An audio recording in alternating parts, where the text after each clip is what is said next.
You're listening to Midlife Side Quest, the Over the Hill Gaming Podcast. Here's your host, John Wall. It's December 4th, 2025, and welcome to episode 160 of Midlife Side Quest, the Over the Hill video game podcast. I'm your host, John Wall, and every Thursday morning I bring you 15 minutes of video game impressions, the latest industry news, and tales of a Gen X geek. Thank you for tuning into the program today. I hope you all had a fantastic Thanksgiving holiday last week. If you were celebrating, I had a great time at the in-laws, stuffing my face full of their food and drinking their booze. It was a great time. On this week's show, I'm going to be talking about the game Ball Pit, but we start the day out by checking out some of the headlines from this past week. And today's news is coming from Rebecca Valentine at IGN. So, indie horror title Horses released this week despite an ongoing campaign to have the title banned by the majority of online retailers. Last week, developer Santa Ragione announced that Steam had made the decision not to sell the game on their platform for what it deemed to be objectionable content involving a minor. For their part, the developer says that the scene in question was part of an earlier build, but was not included in the final product, and they were denied the opportunity to resubmit the game, the final version of the game, for approval. Now, following that story, the Epic Games Store announced less than 24 hours before the scheduled release of the game that they too would be banning the game from their store, despite the fact that they had already approved the game weeks earlier. And as of this recording, Humble has pulled the game from their store as well, post-release, leaving, I believe, Itch as maybe the only major retailer offering up the game. So I haven't played the game myself. I may end up grabbing it purely out of curiosity at this point. So I can't really say firsthand, about that content, but I've read some impressions and reviews that have gone up. And from everything I've read, the game is absolutely disturbing and oftentimes upsetting, but never really crosses the line into anything that would be considered pornographic or illegal. And the story of a young man who goes to work on a farm and discovers that the horses there are actually enslaved, naked humans with horse masks. That is clearly designed to push boundaries and be unsettling. But you know what? A lot of art that's just how it goes, whether you like it or not. Steam clearly has no problem platforming, games that are borderline pornographic on their store. Spend 30 seconds on there and you'll see dozens, if not hundreds of examples. So this ban on Horses seems to come not from it breaking their rules, but instead their own disdain for the subject matter, which is not something that you like to see from the biggest seller of PC games in the market. The vast majority of PC game sales are on Steam. I also have to wonder if there are some other forces maybe behind the scenes that are pushing for this game to get banned. It just seems odd that everybody's jumping on the bandwagon all of a sudden. It wouldn't be the first time that we've seen outside groups exert pressure on companies to ban art that they don't like. So we'll see if Itch holds their ground and keeps the game up on their store. And if I do end up maybe checking it out at some point, I'll give you my thoughts on an upcoming show.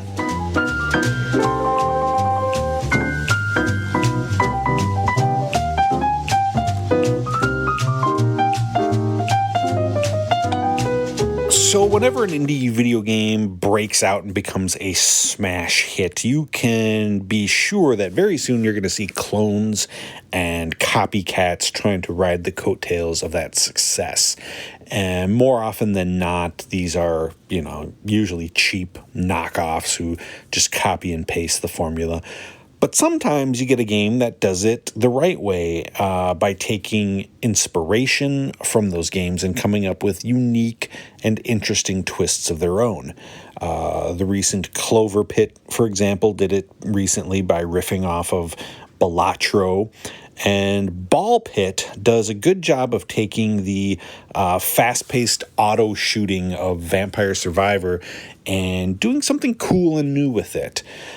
Think of Ball Pit as Vampire Survivor placed into the mold of Space Invaders with a little dash of ActRaiser, maybe? If you played Vampire Survivor, kind of the main gameplay hook is that you are always shooting automatically, and you just kind of aim, and as you kill enemies that are coming at you in a gauntlet style 2D level, you'll pick up and stack special attacks, which you can level up until you are an unstoppable killing machine shooting out powerful attacks in every direction.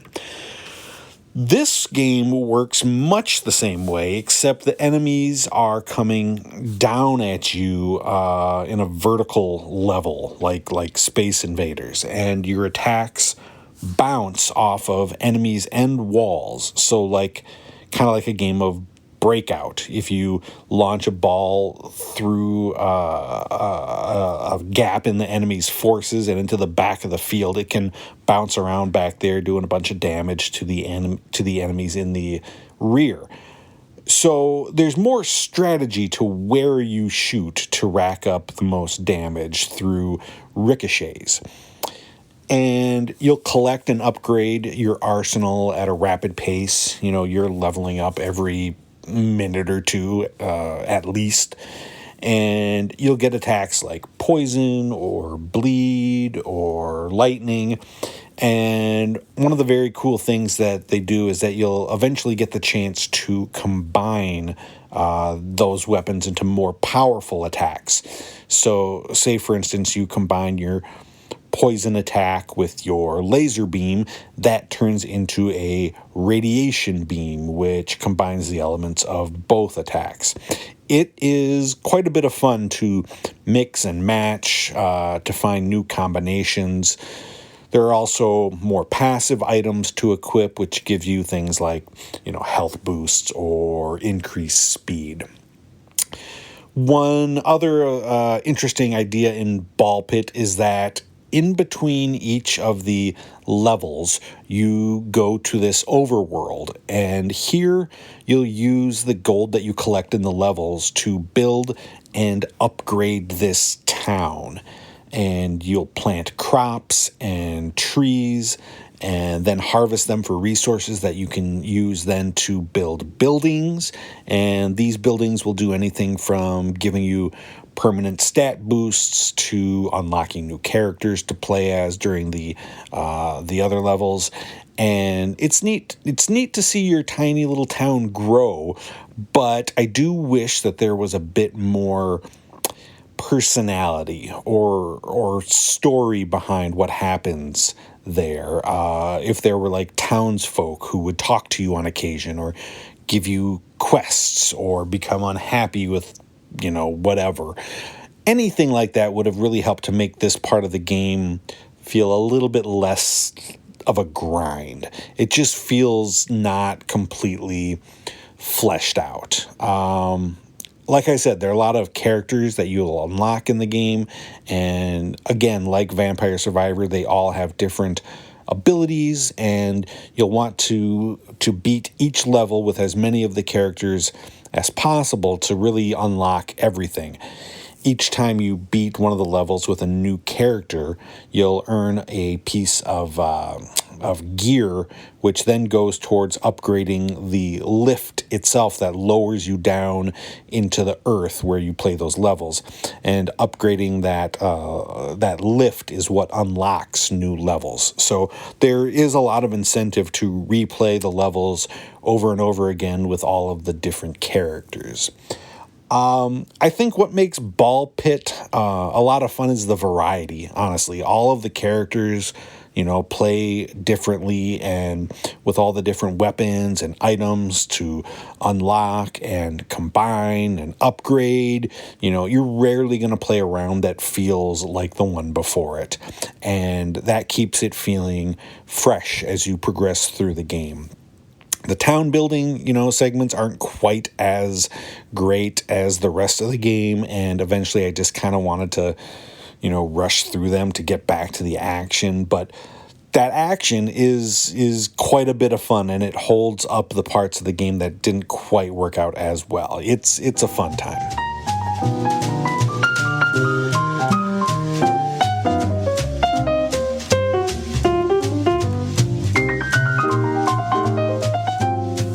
Couple of things before we go this week. First of all, it is the holiday season now, and if you've been out shopping, I'm sure you've seen the Salvation Army out there with their bells and their kettles. They are one of the largest providers of social services in the world, and they raised almost $100 million last year through around the holidays for people dealing with poverty and economic hardship. There is no denying that they've done a lot of good with that money that they raise every year. Now, that being said, they are at their core a church, basically, a religious organization, and they have a well-documented history of lobbying against LGBTQ causes and rights over the years. In 2004, the Salvation Army threatened to close operations in New York City unless they were exempted from being required to offer benefits to their employees that were in same-sex relationships. In 2010, they published on their website what that they called on individuals in same-sex relationships to practice celibacy. And in 2013, it was revealed that they were referring certain LGBTQ plus individuals to conversion therapy groups. So, not great. My point is that if you feel like you would like to donate your money to an organization that fully embraces the LGBTQ plus community, I have a few suggestions for you. First, True Colors United provides innovative solutions to youth homelessness and focuses on the unique experience of LGBTQ plus young people. My Friend's Place focuses on ensuring the physical, mental, social, and economic well-being of homeless youth in the LA area. And right here in the Twin Cities, Arise Project is the only organization creating one-of-a-kind grants that empower nonprofits to expand their services and programming to greater serve the needs of homeless LGBTQ plus youth. So there are some options, and no matter how you decide to give this holiday, if you donate, thank you. Also, last week, I drew the winner of our Riffmaster wireless guitar controller giveaway, and Brian, who goes by Braves B online, was the lucky winner. Congratulations to you, sir. I'm going to get that out in the mail probably tomorrow, I think. So look for it early next week. And big thanks to my friends at Turtle Beach for providing that awesome prize. They've always been super supportive of the show, and I really appreciate that. Thank you so much for listening to Midlife Side Quest. I appreciate you making time in your day to hang out with me. You can catch new episodes of the show every Thursday morning wherever you listen to podcasts, and you can support the show by subscribing and leaving a review. Until next time, have a great week, and for you board game fans, happy National Dice Day.